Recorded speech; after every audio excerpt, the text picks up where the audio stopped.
Hello Facebook Ads people, I'm Konstantinos and this is the Facebook Ads Breaking News Podcast. Hello guys, another podcast. So today we're going to discuss a little bit about the Christmas ads, and then I want to discuss something serious with you and something that happened on Friday, and then your questions. So let's start. First of all, about Christmas ads, I do see some fatigue or bad results. Let's call them bad results on the ads right now after Black Friday. Some of the accounts, they show really good signs because they maintain a very high spend after Black Friday. Some are struggling. I'm starting my Christmas campaigns this week. Thursday, Friday, I will start in most or in the brands that they're going to do, because some are not. It's not anything super big, but it's going to help me overcome this period until we go to January, that we're going back to our normal month and the spends and everything. So that being said, what you're doing right now, it's a promotion that is going to be mostly based on Christmas, and of course you need to send the products and reach to the people before the 25th. That being said, you must stop the ads depending on your shipping time a little bit earlier. In most cases, brands, they do stop on 2021. If you have bigger shipping times, I think you should go for less days of promotion and stop it earlier. Now, because we have done the best promotions of the year so far on Black Friday, a lot of times what the brands are doing during the Christmas period is that they have a lot of different promotions. For example, let's say that you're selling pens, books, and radios, okay, just for the sake. And you have 9 days of promotion. You can do 10% for 3 days, 20% because you have better profit margins for this one, and you can do for the radio 5% because you have. So you do 3 days that, 3 days that, 3 days. Most of the companies are doing these small promotions. Some companies that they have a lot of products, they do 12, 15 days of promos. You know, it's like all the Christmas spirit advertisement that says 15 days before Christmas, 10 days before Christmas, all of that. So in that concept, because we had all of this side-wide promotion during Black Friday, which was your best deal and stuff, we don't have the same volume, so we try to lure them from different perspectives. So we cannot do side-wide again, because what's the point of doing Black Friday and then doing exactly the same for Christmas? Doesn't make any sense. But we can say, okay, this promotion, so the people that they want to have a pen, they will convert, then a book, then something else, then this, then that. Or if you sell the same item, try to sell it with different ways which might resonate with more people to the offer or the sub niche and all of that. Try to penetrate the market with different offers and with different products for a little bit of time in order for you to create this urgency and make them convert, because a lot of people have converted already. Also, it's a very good period for people to come as repeated customers if they have been introduced to your brand during the Black Friday. So Black Friday is a very good period for people. I like to use the underwear example. For example, in the underwear example, we say that, okay, if you wear a specific type of underwear, you normally don't change the brand, at least for men. It's like this. You order every year 20, 30, and then you order again the next year, a big order. This is what I do, at least. And I have found something that, sorry for the women out there, but it keeps my balls tight and warm and stuff, and I like it, for example, okay? Underwear, it's a personal thing. So then on Black Friday, you see something which is similar, but you have a good offer and you say, okay, I have my underwear already. It's not like I'm not going to have an underwear to wear that I like. Let me take also this, which is in good price, and let me actually test if I like it or not. And if you like it, you get hooked with the brand and you order again. So if you order something small during Black Friday to test it, which is the case with a lot of brands because they have a good offer and stuff, you just take something just to see. Maybe now the Christmas is the period that you will do your big order, you know, after you have seen the product and everything. And of course, the biggest trick, as we said here, is that everybody expects to get the products until the 25th. If it goes later, they get angry and stuff. This is a normal behavior. Normal. I'm not going to criticize if it's normal or not, but I'm going to say that this is for sure an established behavior. Now, that's with the Christmas ads. I don't have many other things to say. I just know that for a lot of brands that are struggling, this can be the solution for you to start giving some extra data within your ads manager in order to overcome this period. And then all the campaigns that you have, they are going to be able to overcome also the period from the 25th to 31st until the 1st, 2nd, 3rd of January. We start going back to normal sales and everything. And of course, as we said, we had our Black Friday sales and we scaled. Now it's the time that we go basically to the period that we will try to go back to the spend of Black Friday in 2, 3, 4 months after the scaling that we had, which we consider an attack period that had better chances for us to spend more. So now we just want to declare to Facebook that we are a bigger player. We want to establish a bigger footprint into the market and everything. So then for 2, 3 months from now, we will try to go back to the spends of Black Friday in order for us to start spending all of that and then start preparing 2, 3, 4 months before Black Friday for scaling more so that we can scale more during Black Friday. And then again, the loop continues every year. Now, before we go to the other topic that I want to discuss, for some reason something is eating here. Anyway, the thing that I have to say is for Friday. This Friday we had a very strange situation. I woke up and when I wake up, it's around 6, 7 a.m. in the morning in the United States. I have made my schedule like this because I work with these people. When they wake up, I'm available for them. So I have seen the other accounts and the other accounts that they spend 15K, 20K, they have spent 1K only, which is not normal. I did put a comment into my group. I say, are your other accounts in USA spend normal, guys? They say me, no, Meta is having a massive outage, even though it says resolved on their status page. I have seen also the Meta status. It wasn't an issue. It was actually solved as the person here says.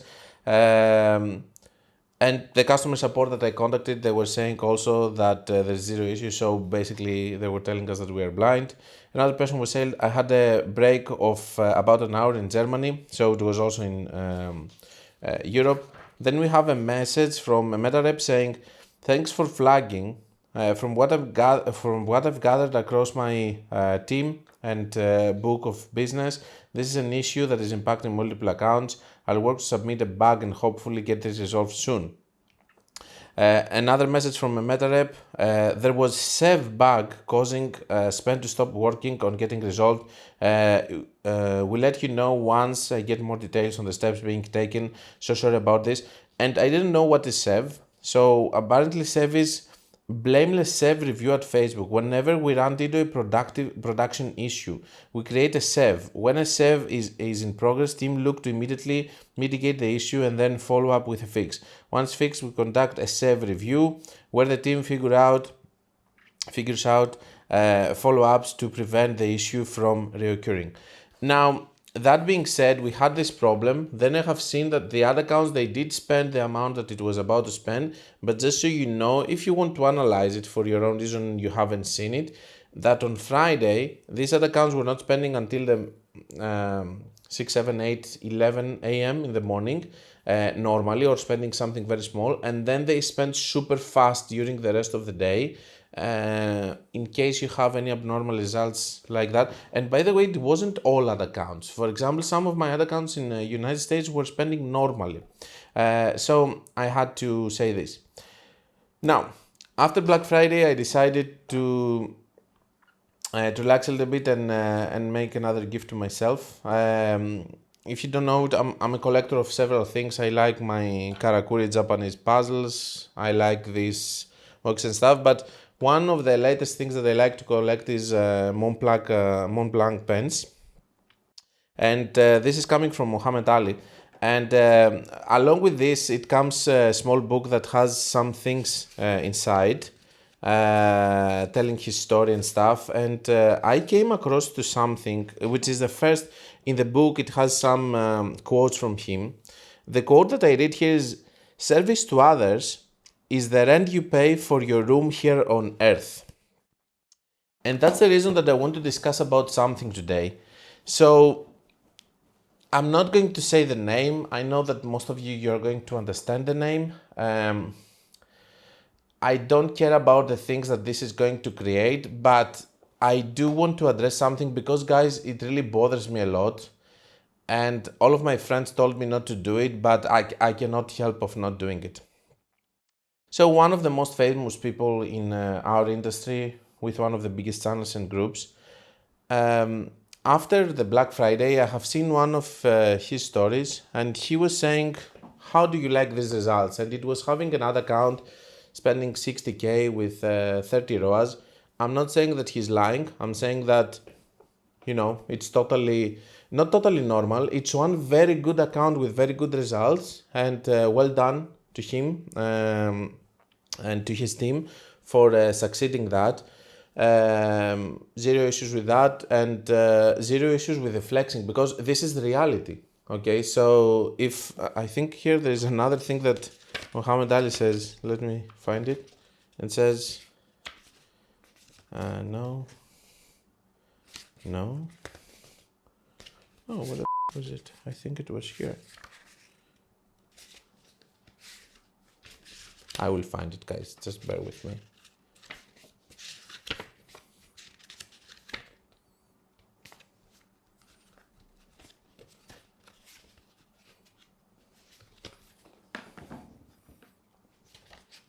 Oh. So it says, bragging is when a person says something and can't do it. I do what I say. So basically, but I didn't want that exactly. Let me find, I want to find the one here.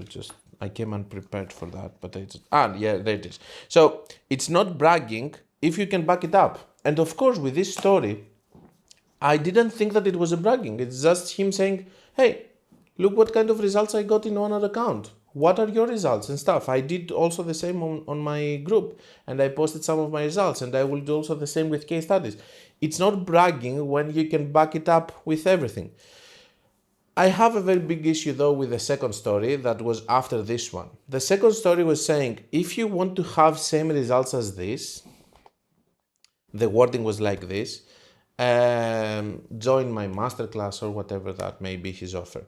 So my problem is this, and I was wondering the other day, and I was thinking, how much money should a person make? Because I do believe that this person is making a lot of money.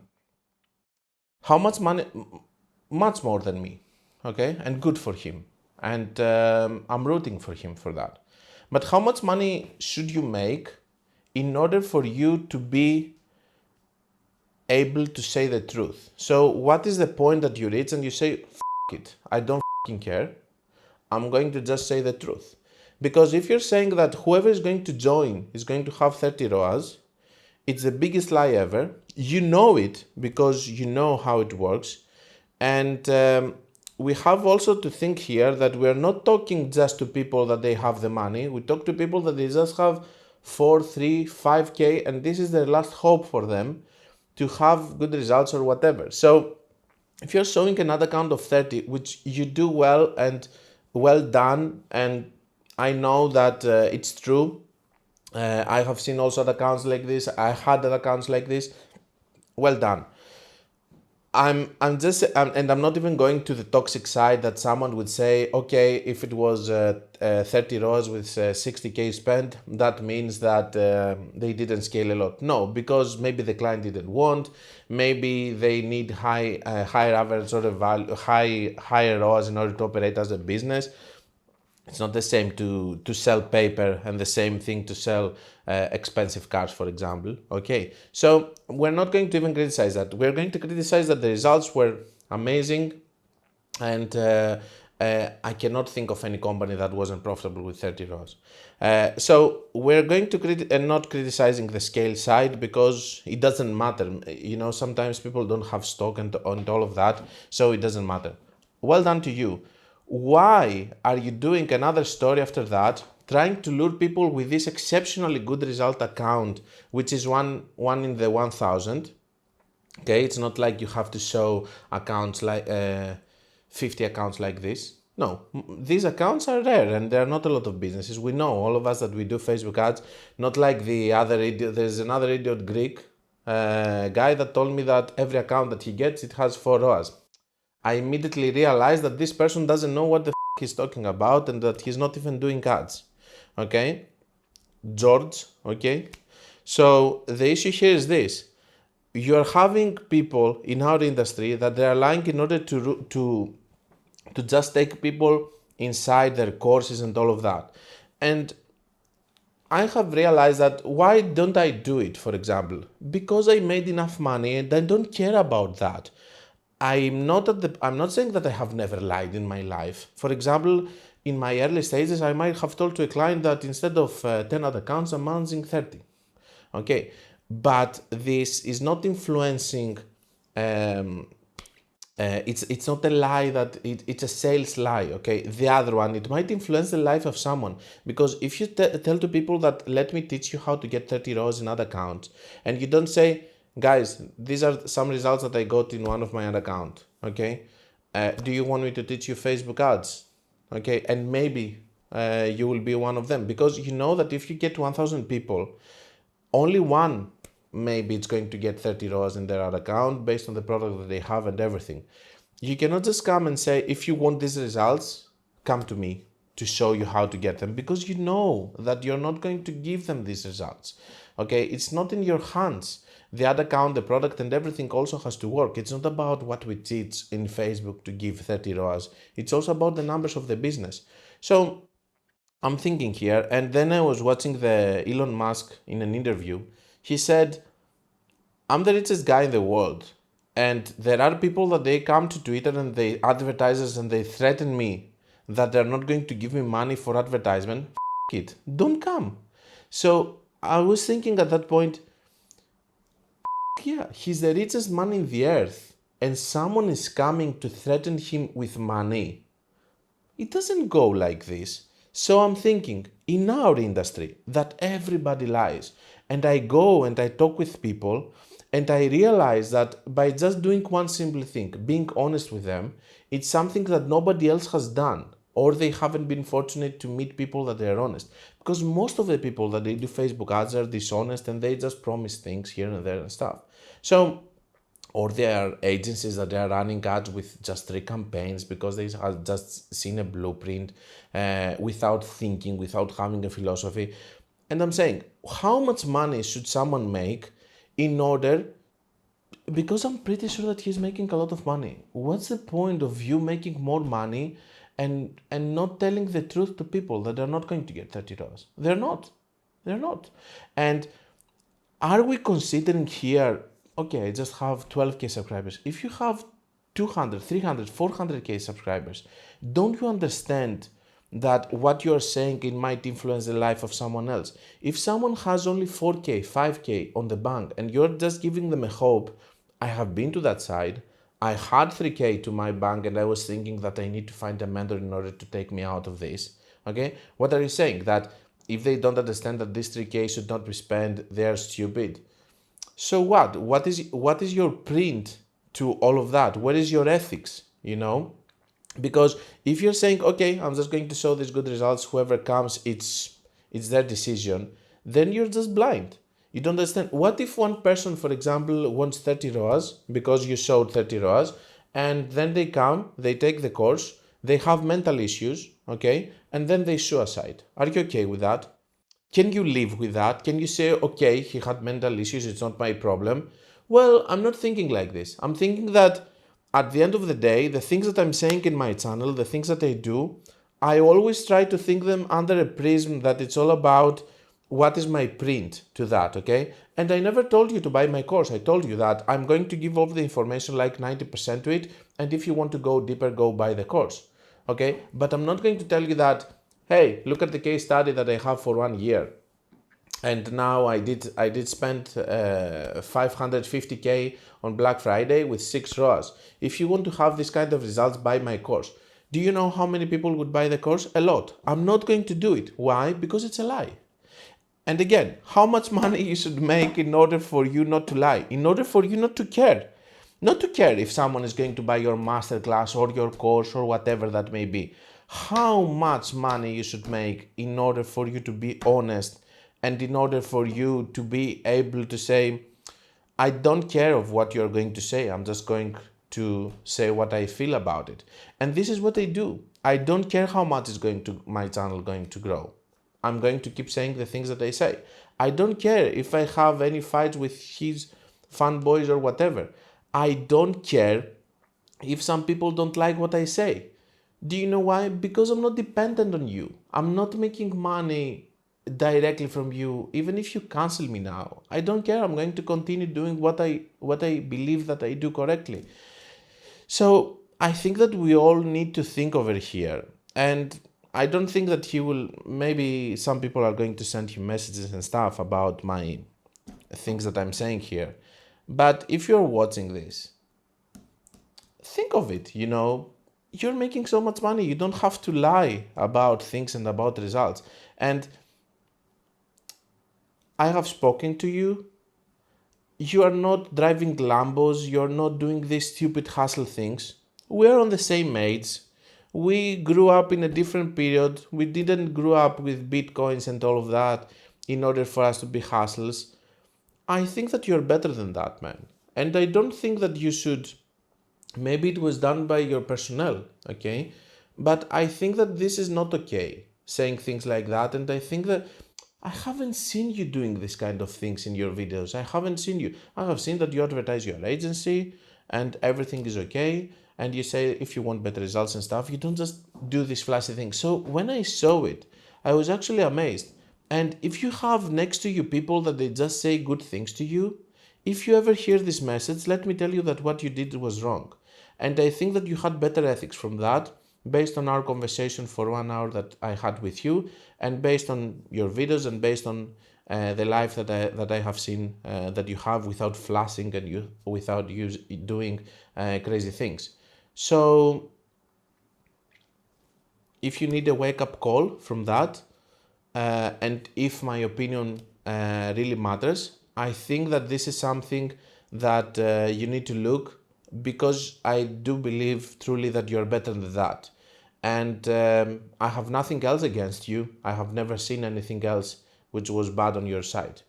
Anyway, maybe you are never going to see this message, but I'm not saying your name, of course, but most people understand for whom I'm talking to.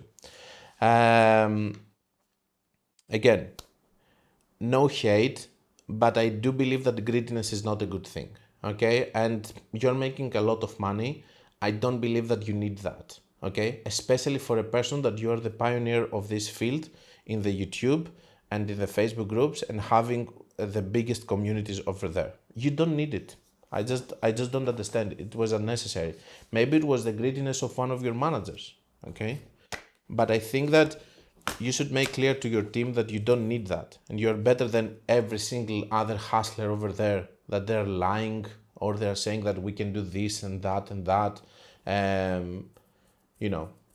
don't know. Anyway, let's go to your question, guys. Questions. It says, hello Konstantinos, I'm currently using your crazy method and had 3 ROAS yesterday, but 0.62 ROAS today. You should not criticize your ads based on one day. I did some optimizations today and killed 6 ad sets that had no sales. I think it's a big change to kill 6 ad sets in one day. It looks a little bit excessive. No add to cards or too much spent with no results. I currently have 14 ad sets active. Oh, okay, so you put many. I think you should not run more than 10, 12 ad sets at a time. A very good way to segment this is if you're spending, for example, if your average cost per purchase, for example, is 20, 30, and you want to spend 500, then calculate more sales per ad set. For example, when you spend 100, you calculate 3 and you're going to put 4 ad sets. Then if you put 4 ad sets with 500, that means that you're expecting 5 sales per day from each ad set. So you can do this kind of numbers like this. Instead of putting 20 or 25 ad sets, just go to numbers which are closer to 10 or 12 or 15 for bigger budgets. I'm going into day 4 with the crazy method and was wondering, would you recommend me to do anything to improve my ROAS, or just let Facebook spend it optimized for another 1-2 days at a loss? Thank you. First of all, the thing that we do with CB optimization is we see if one campaign is actually optimizable, okay? Is your leading ad having good ROAS? Do you have enough sales to the other ads also, or it's just one? At some point, you can see and you can understand if a campaign is optimizable. By you, first of all, I see that you're not experienced with the crazy method, so it needs some time. Of course, the first days are going to be much better, then you're going to have some bad days. It happens all the time with Facebook ads. The first days are always better. We have analyzed this a lot of times. Facebook is giving you more sales because it wants you to optimize for the purchase event and continue having sales. Then closing 6 assets in one day, I think it's too much. I would prefer if you close 6 assets in the course of 3 days, not in just one day. I think it's like you're in a calm lake. It's completely different from throwing one rock and completely different from throwing 6 rocks. It's going to make things more. I don't know how to explain this. It's not going to be a tranquility lake after all. Okay, it's going to be. It's going to have much more waves. So that's it about it, and I think that if you keep playing with the crazy method and the CB optimization, you're going to be fine. Let's go to the next one. We have Laura. I thoroughly enjoyed your video, and I must say I respect and completely relate to the points you made. However, I'm still a bit unclear about the specific formula you use to calculate profit margin and goal for ROAS. Could you provide some guidance on how to perform these calculations accurately? This is what I have so far. And then she analyzes some numbers about break. They are wrong, so I'm not going to discuss them. They're not wrong, basically. I get the same numbers, I just calculated with another way, which I'm going to explain here. In order for you to calculate, so this is also a discussion that I make with several clients. There are a lot of people that they don't even know their numbers. They have e-commerce stores, they have been fortunate enough to have sales, and they have never calculated their numbers. I find this a little bit bizarre, to be honest with you, because numbers is the first thing that you need to do, especially if you want to advertise with Facebook, because maybe the problem is going to be within the numbers of your business instead of the numbers or your Facebook ads. So that being said, in order for you to calculate your profit margin, you need to take, let's say that you have a product which is on, let's say that I'm going to make a simple example just so that it would be easy. So let's say that you have a product which is selling for 50 USD and the cost with shipping and everything, it's on 25. So the formula goes like this: 50, which is the selling price of the product, minus 25, which is the cost, we get 25, and then we divide 25 with the selling price of the product again, which is 50. That gives us 0.5, which is 50% profit margin. And then in order for you to calculate your break-even ROAS, you do 1 divided with 50% or with 0.5 in that case, and it's going to be 2. That being said, you have to, of course, these numbers are easy numbers for me to just not using calculator to calculate it. But here in her case, for example, I did explain her how she's going to do it. So in her case, it's 40 minus 25, which is the cost of the product, then divided with 40 again. It's 0.375.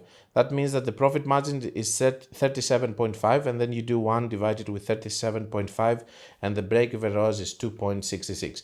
Most of the times, companies that they have less than 30% profit margin, they are problematic within Facebook, with some exceptions in specific niches, of course. And then the average order value is also important for the break-even ROAS. By the way, when you calculate that, you don't just put, a lot of times, for example, you have a product selling for 50, but the average order value is 80. So you're going to calculate with 80 instead of 50, for example, because you need to calculate if you have upsells, cross-sells, and all of that. You need to calculate also with your average order value, your profit margin, in order for you to be okay. Because if you don't do it in that way, you're going to be wrong. Okay, so that's how you calculate it. And one more thing is that a lot of times there are people that are coming and they say, I want 3, 4, 5 ROAS. Then you make the discussion. If you're a freelancer and you're watching this, you're making a discussion with them and you're asking, why do you want 3, 4? Let's calculate your break-even ROAS. Let's calculate your profit margins. What are your profit margins? What are your break-even ROAS? Involve them into the discussion. Explain to them how you're going to calculate it and just start discussing. If you're a business owner, do the calculation. If you're asking for 5 ROAS and you're getting 3, then see your break-even ROAS. Don't just say I want 5 because once I had 5 in my ad account and I was having good profits to my bank.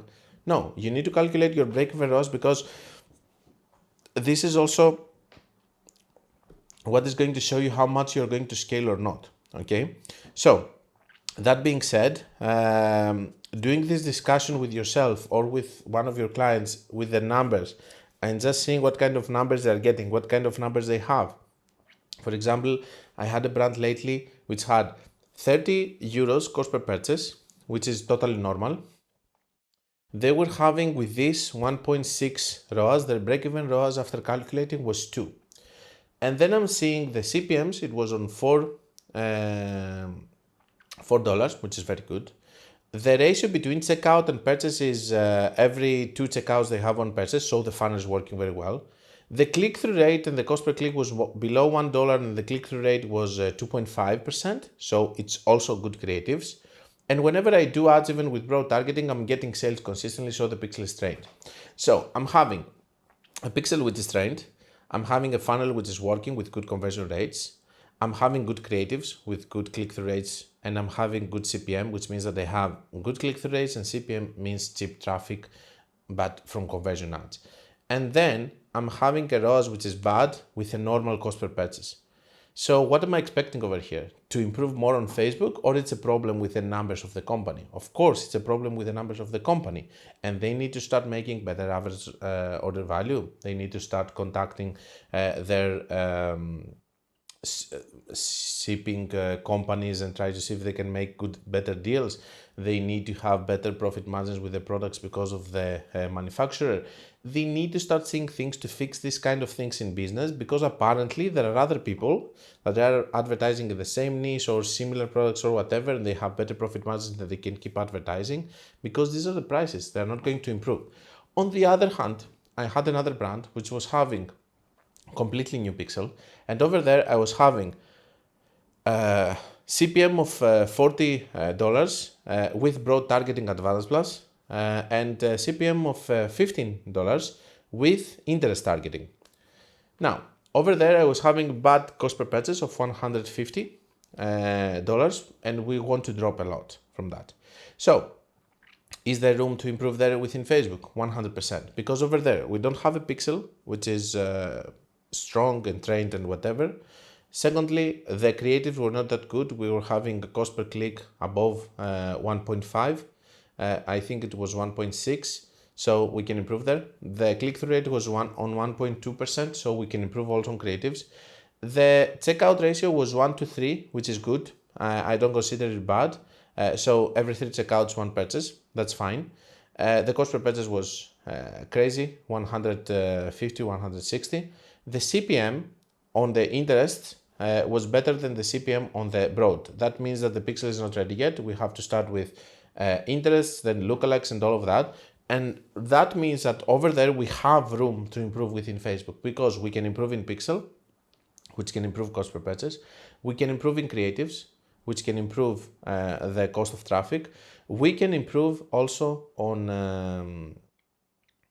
CPMs, because we have seen that if we manage to get, we have seen that we have very expensive traffic with broad, and that means that if we keep improving with the pixel, eventually we will do much better CPMs with broad targeting, which is the goal over here in order for us to have better sales. So that being said, you need to analyze the numbers, you need to do your numbers as a company, but also understand if it's a problem that is solvable within Facebook or if it's a problem that is being solved as a business with looking the numbers over there. That's it about this subject. Let's continue. Hey guys, I started testing different interest groups for the first time and it has been 48 hours time for optimization. But I'm having some difficulty with attribution. My meta metrics and triple whale attribution are telling me two different things and I'm not sure how I should go about optimizing my assets. For example, meta shows that this specific asset has 4 sales, but triple whale shows that this asset has 1 sale. Which one do I trust? Sadly, after what happened with iOS, we have to go with Facebook because this is what Facebook sees in order to optimize. Most of the times, Meta is actually showing 4 sales and Triple Whale is showing 6 sales. If now Triple Whale is showing just 1 sale, something is wrong over here. Most of the times, Triple Whale has to report more than what Meta reports. I don't know your settings also on Triple Whale. Now, we need to optimize with whatever we see. These programs are not bad at all. If you're a business owner and you want to see your actual numbers for accounting and for all of that, that's fine. But if you want to optimize, you cannot do it based on these programs. For example, if you see that Triple Whale has sales of 8 sales for one ad set and then you go to there and you see 3, you cannot just scale this ad because it has 8 on Triple Whale, because Facebook doesn't see that. Facebook is going to continue giving results based on what it sees, not based on what Triple Whale is seeing. And don't get me started with these offline events that they upload. These are being uploaded on the pixel when they are being uploaded. The thing with the ad sets and stuff is that they are not getting data immediately to optimize on the ad set level. How does Facebook work? It finds me as a sale, then another person like me, another person like the other 2, another person like the other 3, and so on. So if it doesn't have this data on the ad set level and just has it on the pixel, it says nothing. Because the ad set level is optimizing on a hot pocket, it's getting sales there. So if we don't have the sales there, and Facebook doesn't see them, Meta doesn't see them, then I don't care if Triple Whale is going to see them. You can care as a business owner to know your numbers, but you should not care for optimization purposes, because if you start optimizing with what you see on the Triple Whale, then there is a huge issue over here of gambling with your ads, which is not okay. A lot of times what we have is that we see 1.8 and in reality it's 2.2, and we have a number in our head that makes sense for Meta, in order for us to get the result that we want in reality with Triple Whale. This is how you should optimize, but for sure, optimize only with what you're going to see within your Meta Ads Manager, Facebook Ads Manager. How many ads do you have in each ad set? There are 2 ways to go with that. Either you can do dynamic creative ads where you can put up to 10 creatives over there, or you can do normal ads within an ad set.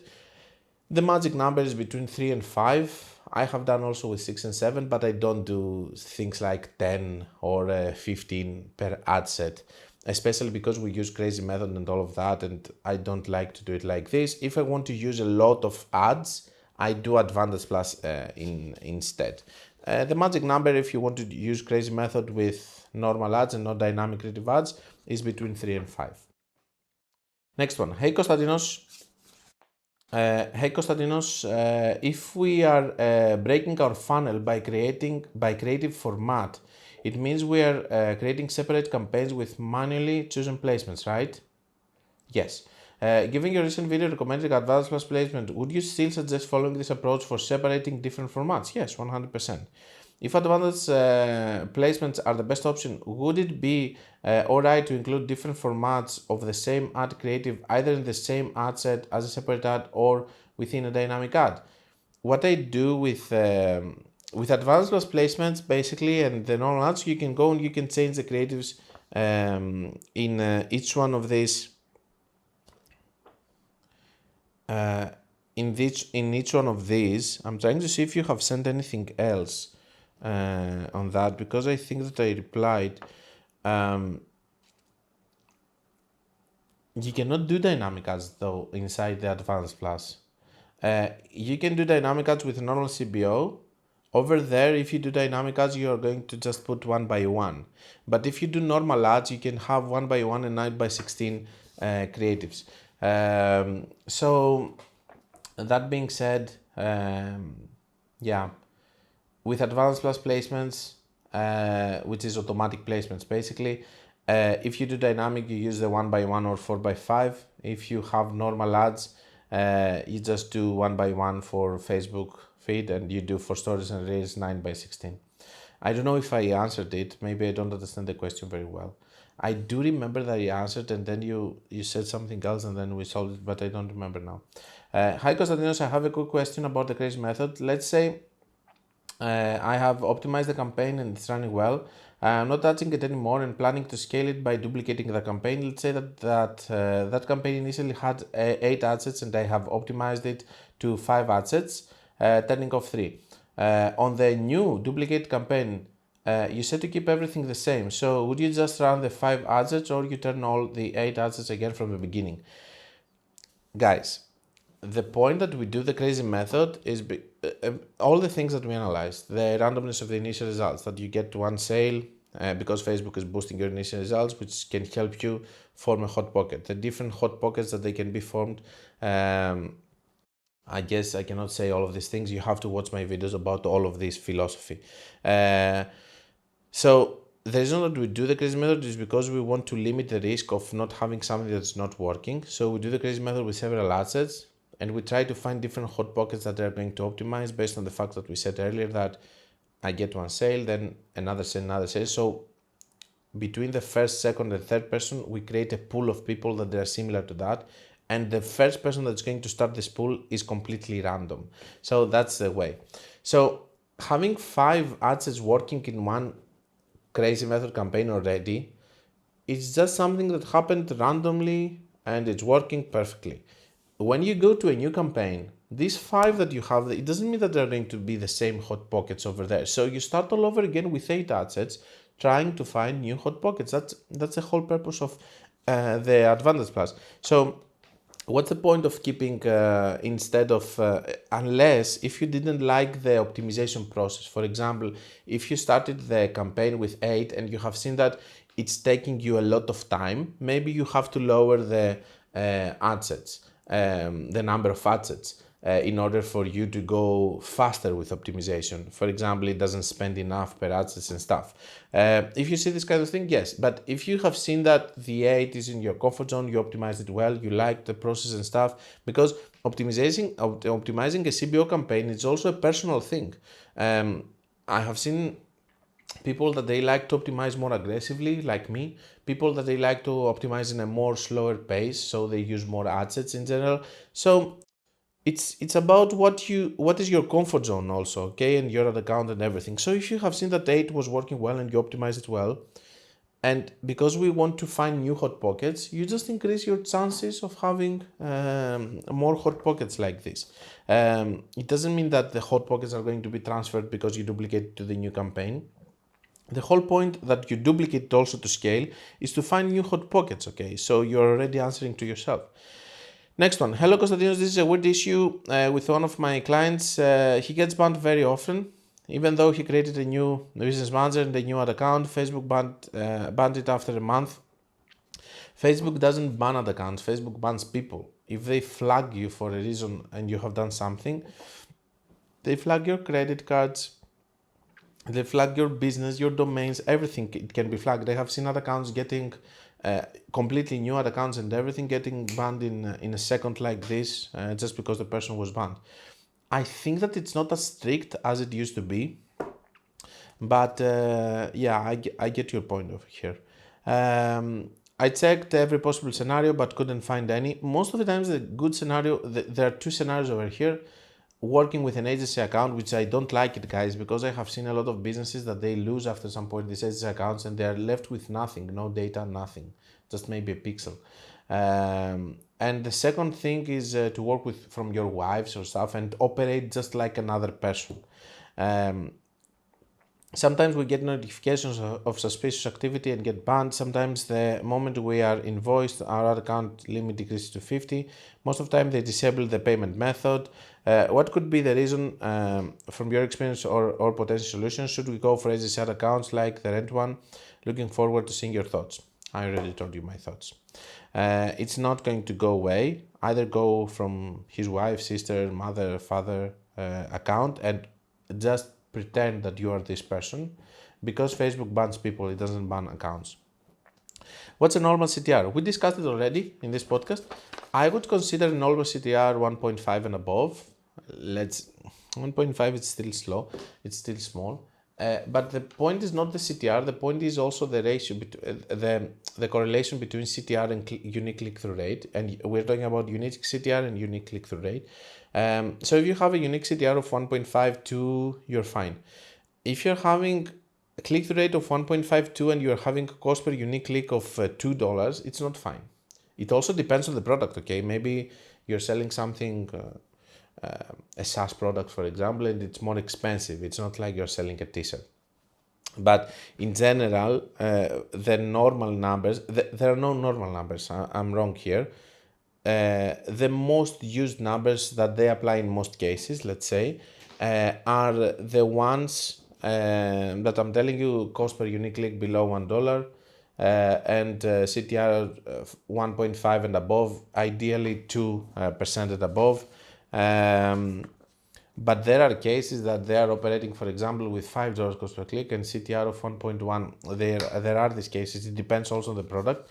We're talking about here massive products and normal daily products, clothing, for example. Hi Konstantinos, I watched the podcast and about the part where you explained that if the results are not good after 2-3 days, there is no need to rush and make changes. I wanted to ask how long should we wait before making any changes to the campaigns, or how much budget is good to spend before making any changes? I know this answer depends on many factors as product, market, pixel, ROAS and others, but is there any good practice on when to make openings? Thank you in advance. I have another question also here, which is similar to that, which I want to read it, and then I will answer to both of those. Hello Konstantinos, I've been using your crazy method the last 10 days and had great results so far. A lot of love for crazy method lately. I started off with 20 adsets and now down to 8 adsets. Again, I disagree with the number of adsets, but fine. With positive ROAS, 2 adsets are getting 80% of the sales, typical. Today my adsets and ads got a warning saying learning limited and creative limited and advice how to overcome this. You don't have to, just ignore it as long as the results are good. I'm doing broad targeting to Australia only with no interest at all for the adsets, and my creative is only 1 to 1.5 months old. Thank you. Just ignore it. And then we go to his second question, which is basically this, and says, Konstantinos, thank you. If an adset has a negative ROAS for the past 7 days, should I turn it off, but lifetime ROAS is good? And if an adset is getting 90% of the sales and 90% of the budget, is it worth just having that adset on only and turning the others off? First of all, as long as the results are good and as long as you can keep a healthy spending, even if it spends 90%, it's totally fine. Even if it spends 100%, we're not here to just be super democratic and just share, all of that democracy between the ads. We don't care about that. But what we care about is a very simple thing. We do want to have normal spending. We do want to have healthy average results. Now, I'm going to lay down some different cases just so that you can understand how we treat in these kind of situations. First of all, you are having one campaign which is operating for 8 months. It's having very good results, and on the past 5 days doesn't have good results. You're flexible. You're not closing it. You're not limiting it. You're waiting. If you have it for 14 days and doesn't operate in the 5 days, most probably you have an untrained pixel which is not stable, or maybe it's a bad period or whatever. You just start thinking of what you are going to do because just the campaign dying so fast is not okay. But if you have a campaign for 8 months, then you just evaluate also that this campaign has to stay here. It's a valuable campaign. Even if it has 5 bad days, it's going to recover. These are crucial mistakes that people make, and they just ruin campaigns that they have been there for a long time in the ad accounts just because 5 days or 6 or 7 days or 10 days it has been bad. Secondly, can you afford it? This is the big question. If you can afford it to just keep this campaign if it's old, if the campaign is fairly new, okay, it just failed, you can start all over again. But we're talking about campaigns here that they can be really old. If these campaigns are old, you don't just go and take decisions to just close them like this just because of bad 7 days. Can you afford it? Is the campaign very old? Is it a bad period? For example, after Black Friday, we know that for some days we're going to have a bad period. You cannot criticize the campaign on that period after a Black Friday period and say, okay, now we will have to close it. Next thing, do you have any stock issues? If you have stock issues with your site and you're seeing that this campaign is dropping, then you have to soak the damage, just keeping the campaign until you're going to have again stock. And many other reasons like, I don't know what else can I think right now, because if your campaign suddenly stops working for 5 days while it was working for 8 months, as you can understand, this is something that the campaign is going to overcome. You don't have to just go and close it immediately just because it doesn't work anymore the way that you want for just 5-6 days. But for me, I think that the most crucial thing to that, and we have seen this mistake a lot from July until October, because there are a lot of people that they had good campaigns coming from June, July, August. Then in September they had some bad days, and they closed these campaigns that they were doing very well for 3 months just because they were not patient. So they f***ed up their whole accounts. And then we go in October that they did even worse because they couldn't recover because it wasn't a good period like June or July. So June or July, it was a good period. People scaled, did campaigns and stuff. And then they closed these campaigns and they couldn't do other campaigns that they were going to take this pace like the way that they scaled on June or July.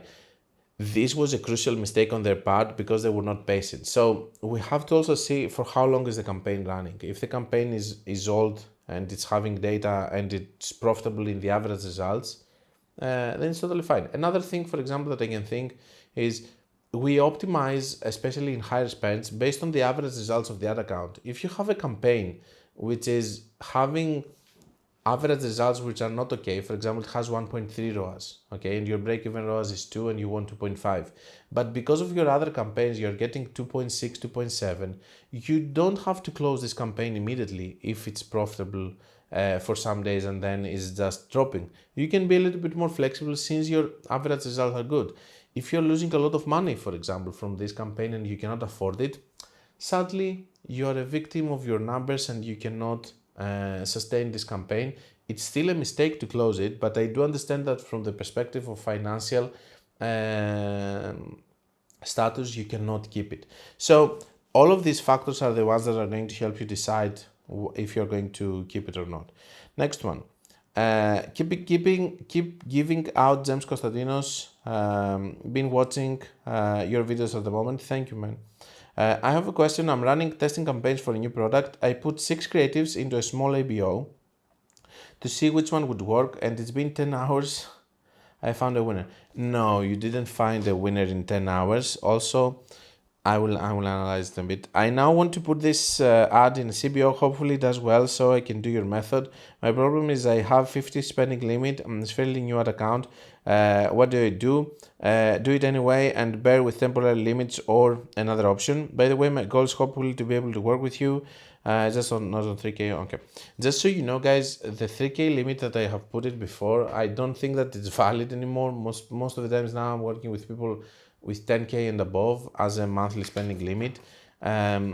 It's time because, you know, comparing to others, I don't I do manage all the ad accounts on my own, and it's going to continue being like this because I want to be updated.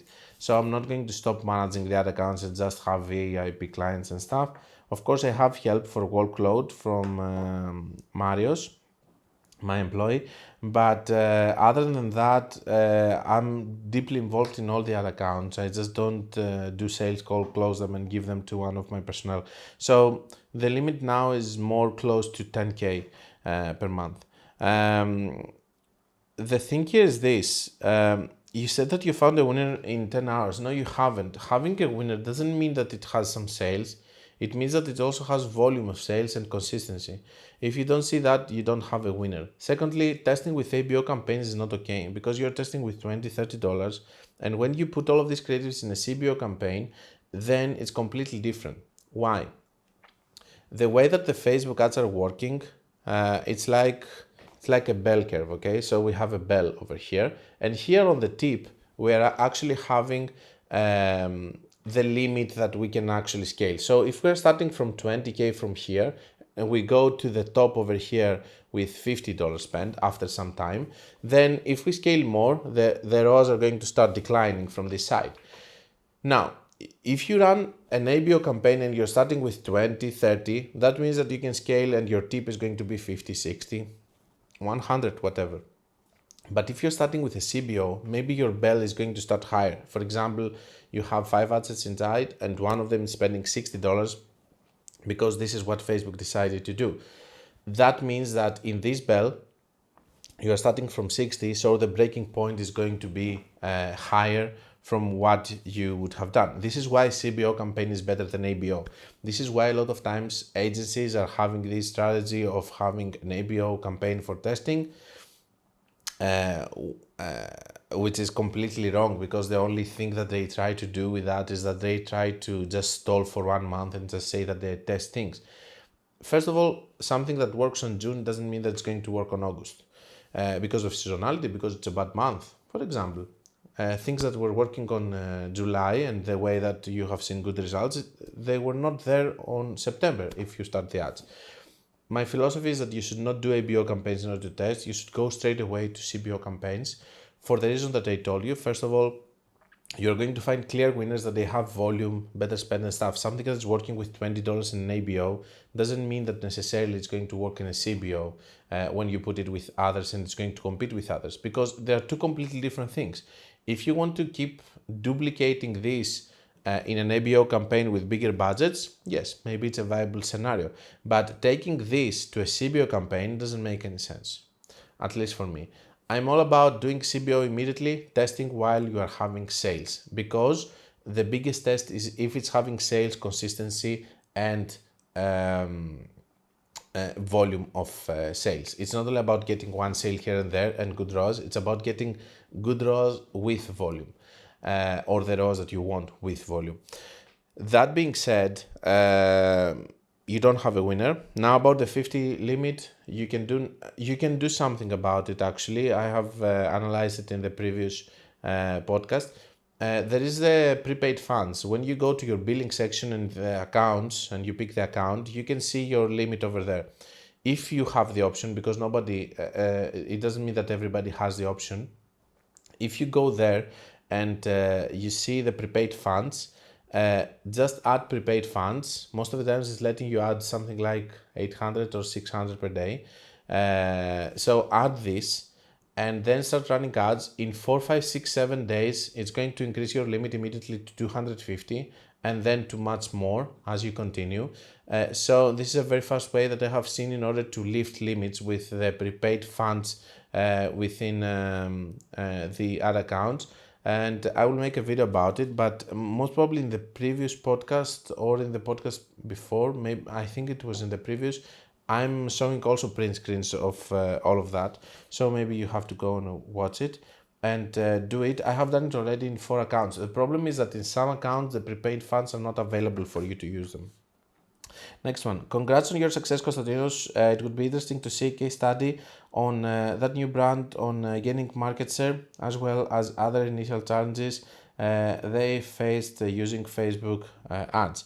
Yeah, I'm preparing several case studies actually. They are coming. And I'm going to make also short videos, because a lot of my clients now that they have established businesses, they start also new baby brands. So over there we have all the problems of new brands and everything. The examples that I gave earlier with the CPMs for broad and the CPMs with the interest and all of that, I'm going to make videos with those because I think they're very interesting topics to discuss. Next one, I'm running a CBO of 50 day with 5 different ad sets, 4 interest and 1 broad. You should not run a CBO with interest and broad together. Broad is going to take all of the budget.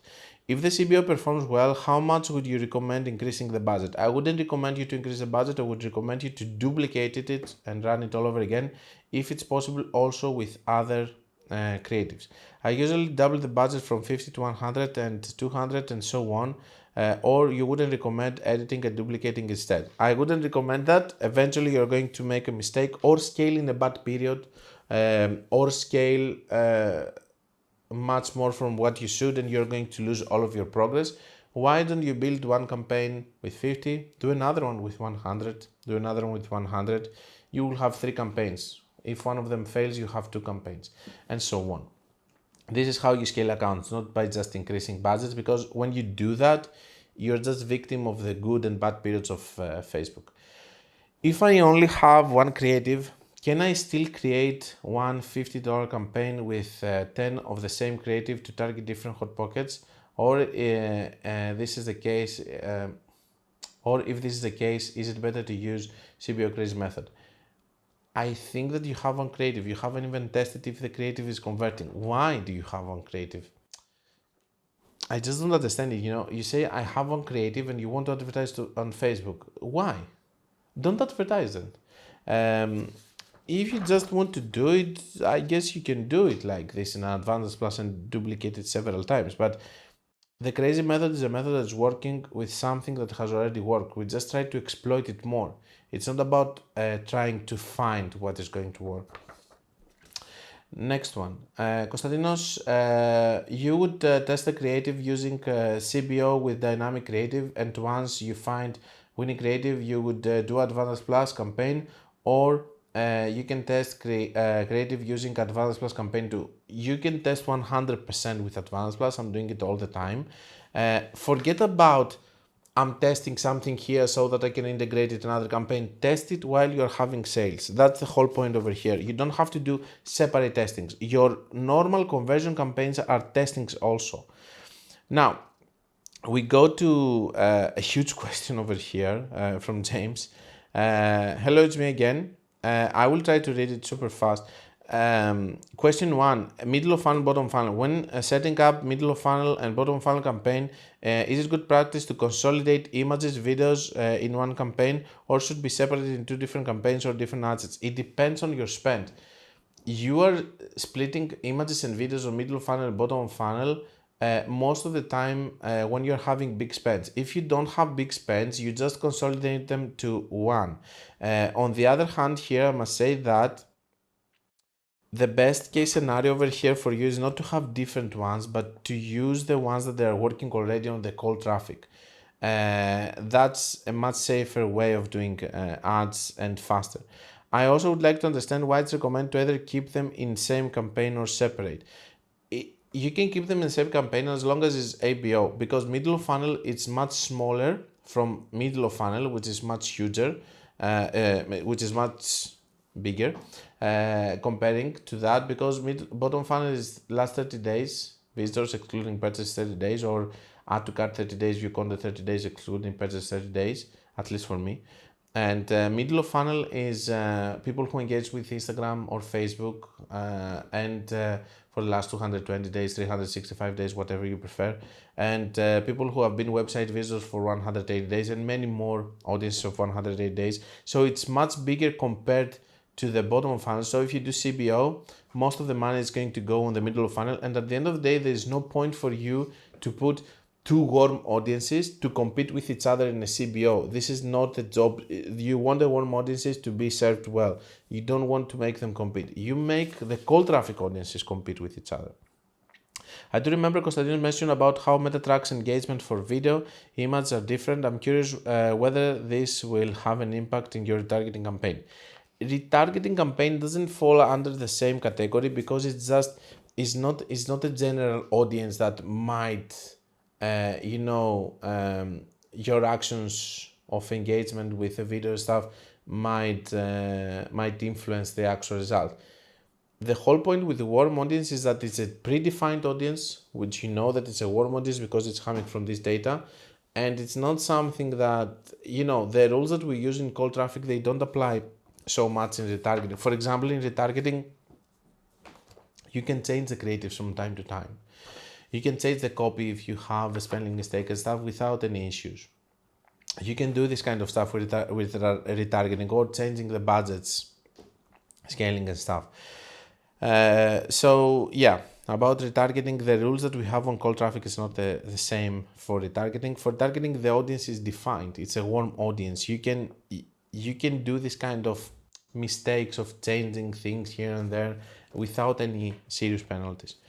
I heard Konstantinos mention about refreshing your creatives every month or every week. Not every week. Every month, every 15 days, even in higher spends. I'm not too familiar with refreshing concept because I'm coming out with different creatives to test almost every day. I think it's too excessive to test every day new creatives. You can gather them up and then do campaigns for them. I feel my creative process has a hole to it. How I'm testing my creatives is choose one idea to format test. Let's say I want to come out with features point out static ads. I will come out with 3 different headlines or 3 different visuals to test. Then I put them on an ABO broad. We discussed extensively about ABO and why we don't do it. Now I'm testing with CBO broad or Advanced Plus after listening to Konstantinos. Perfect. Then I will choose the next creative to test. Let's say testimonial static image. I will choose 3 different testimonials or 3 different visuals. As you can see, I'm conducting a testing based on different creative format. I'm curious how Konstantinos would do about conducting creative testing or refreshing the creative every month or so. When I talk about refreshing, I'm not closing the other campaign. I'm just do extra campaigns, trying also to scale at the same time. The way that you do it with Advanced Plus or CBO campaign with crazy method, that's something which you're targeting there, it's already working, it's correct. Refreshing of creatives goes to that we use extra creatives and we try to find more campaigns. Testing every day, I think it's also a little bit excessive in terms of you creating all the time campaigns, you're disturbing also the average results of the whole ad account. So you should do them in batches, you should do them every 3 days after you optimize what you have there, you do another one and so on. You don't just do ads every day because all of this defeats the whole purpose of having some stability on the ad account if you just flood all the time the system with new ads.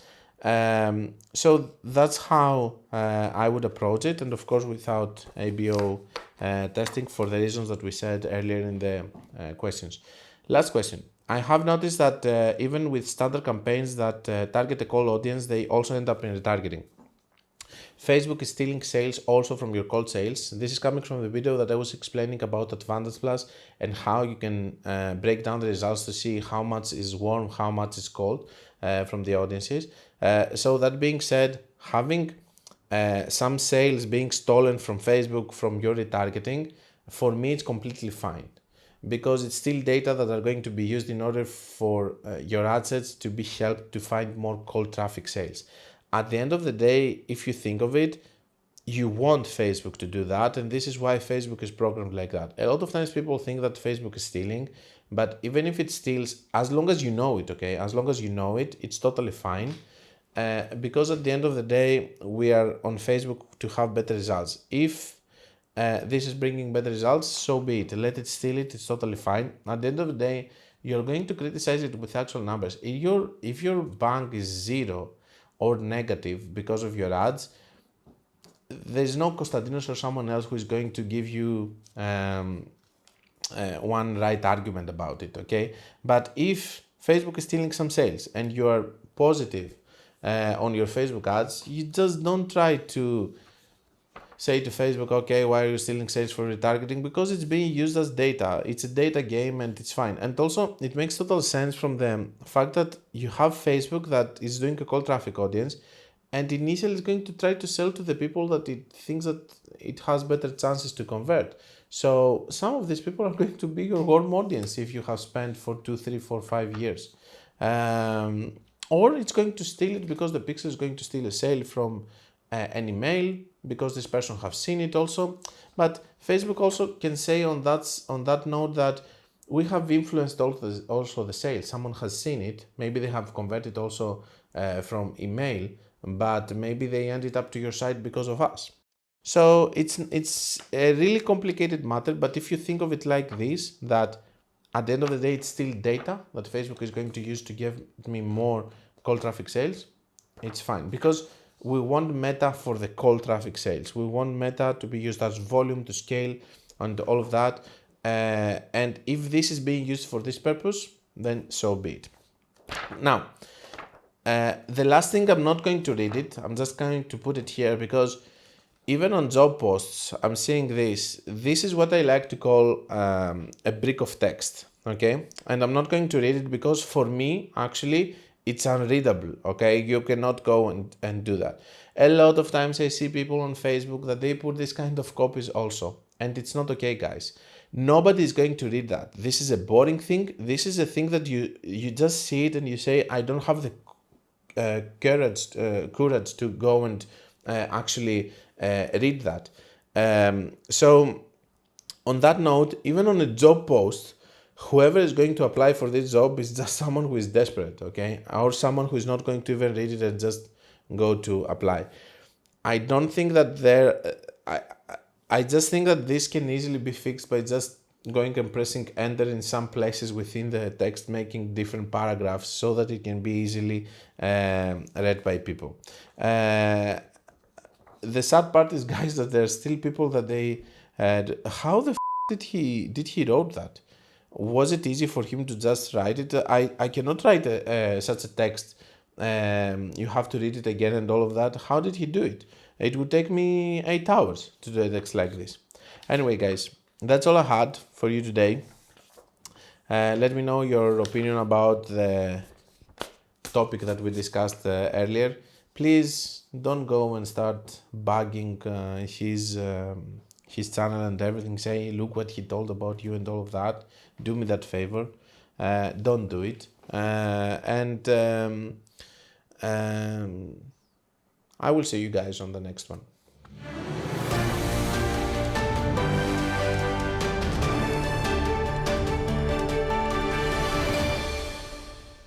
This was the Facebook Ads Breaking News Podcast. Like it or not, it is what it is.